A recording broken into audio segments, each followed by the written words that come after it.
What if the reason for Scandinavians looking tall and blonde and we Asians looking small and with little eyes is based on genetic interbreeding from prehistoric time?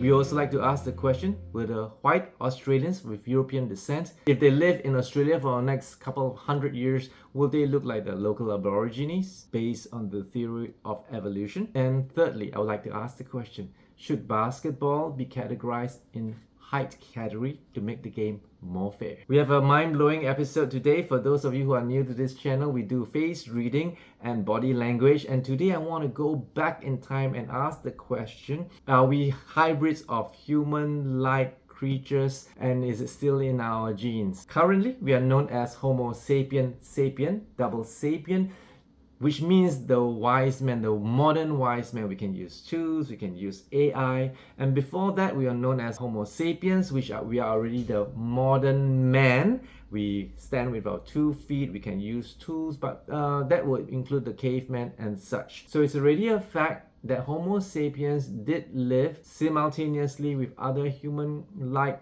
creatures like the Neanderthals, the Denisovans, and other Flores and Homo heidelbergensis. Okay, so there was interbreeding. So if you imagine the Homo sapien breeds with the Neanderthal, and there will be a variation of hybrids. Is it more Homo sapiens or more Neanderthal? And if these permutations interbreed with another human-like species, then we have a huge multitude of different types of genetic makeup. Now, firstly, the modern human Homo sapiens sapiens, as you and me, we are 99.9% same DNA and genetic makeup, but the 0.1% gives us the type of variety, like the color of the eyes, the color of the hair, etc. What is the 99.9%? That makes us human beings with 5 fingers, 5 toes, how we respond, our immunity system, the way that we breathe. So 9.9%, we are the same 0.1%. That's why we're going to talk about how much of this left over from the prehistoric time.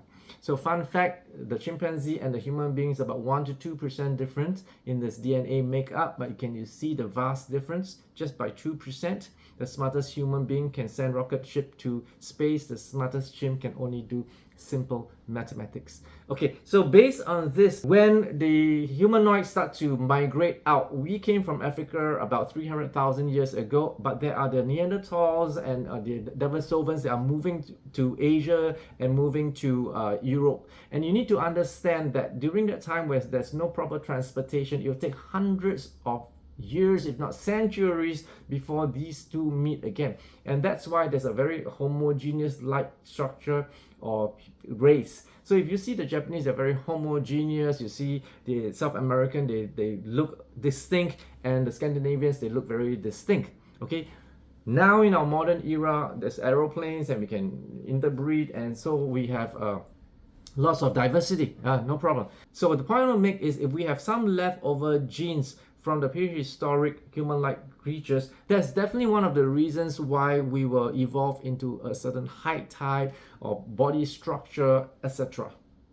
True? But here comes another bombshell. The Bible says about 3,000 years BCE, there was a big flood, the Noah's Ark story, and human race was resetted. Only 2 of each kind was gone into the ark, and all of us were from the seed of Noah. Now, if that is true, then we have to ask several questions. First of all, where did the additional body of water come that it can flood the entire earth?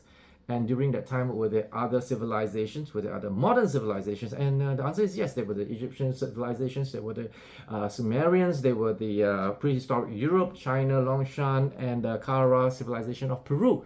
So archaeology shows that there was not a break in their civilization extension during that time, which means the flood didn't kill them. We are led to believe that the flood was more like a localized event rather than a global event. I know some of you Christians are going to start calling me heretic. I'm a Christian, and I'm open to science also because we are evolving as we do more discoveries. Just like in Genesis, when they said the Garden of Eden was bounded by 4 tributaries, 4 rivers that converged into one, and they named it the Tigris, the Euphrates, the Gihon, and the Fishon. The 2 of the later ones, they could not find it, and they said they created a narrative that you cannot bound God by 4 rivers. 2 of them is not even real; they're fictitious. But they found it. Okay, so the Gihon is purportedly believed is somewhere near Egypt, and the Fishon cuts across Saudi Arabia. It's a very interesting documentary on YouTube, so you can go look up on it. So if we believe that the flood is localized, then the history of the extension of the genetic makeup with different hybrids still exists. Okay, now if you Google on the internet something like US Marine finds a foul-smelling giant in Afghanistan, it's all over the internet, but there are no real pictures because they said that some Marines, when they were up in a cave in Afghanistan, a foul-smelling 8 or 10-foot giant came out and skewered some of the Marines. So the Marines retaliated back with their modern weapons, killed the giant. He was quickly bundled up, and the Chinook came and took it away, bundled, and everything was hush. Now, whether that's real or not, I ask you this question: could it be real? And the answer to me, it's yes. Some of these hybrids or the original cavemen could still exist. That's why you have stories like the abominable snowman, the Yeti, what have you, okay?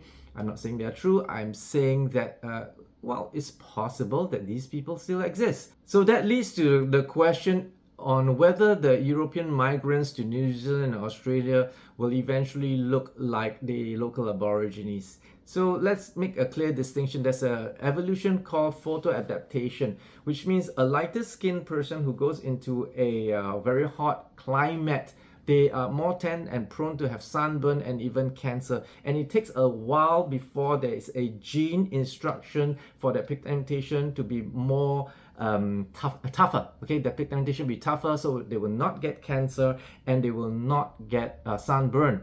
So like me, I'm Chinese. My ancestors are from Fujian. They're probably lighter skin because in China it's cold and England is always rainy anyway. And in sunny Singapore, we're like 28 degrees to 35 degrees all year round.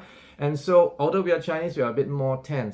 And that is called photo-adaptation. Okay, so will the Australians eventually look more tan than the European counterparts? The answer would be categorically yes. Will they look like Aborigines? I probably say no, because that facial feature can be traced to the ancestry, which lineage they come from. The food they eat in the wilderness, maybe less cooking, more raw meat that makes their jawline bigger, etc. And with this modern processed food, softer food, oatmeal, milk, supplements, no. And most of the time we'll start to evolve and we'll look different. I'm quite sure they will not look like Aborigines. Okay, so finally I want to talk about, should basketball be categorized in terms of height? For boxing, we have weight category. Why? It's to make it more fair and more fun. Even if I'm small built and I want to fight a man in the ring, we do the featherweight class. And if you're a heavyweight, then you fight the heavyweight class. That goes the same as soccer. They have the under 23, under 17, so it's more fair.